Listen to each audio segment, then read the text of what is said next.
Hello mga ka-Alex ni Mission. Sobrang init no? Summer na kasi.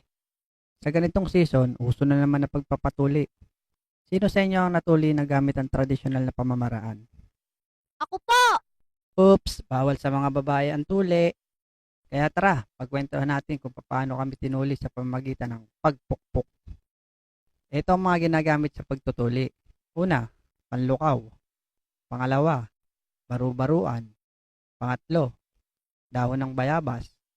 At pang-apat, balisong o labaha. Ito yung panghiwa sa dulo ng ating patotoy.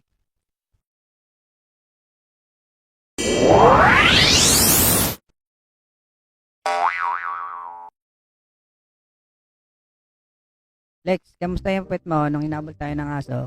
Haha, eto nga medyo mahapdi pa eh. Di ba ngayon tayo magpapatuli? Oo nga pala, ngayon. Kanino ka ba magpapatuli?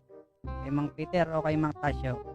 Kay Mang Peter, magaling daw yun kahit bulag ang isang mata.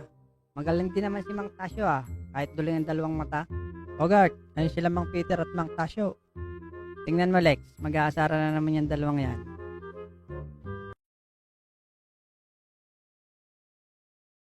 O Peter, may dala-dala ka na naman ah. Ano na naman yung bulagwit mo?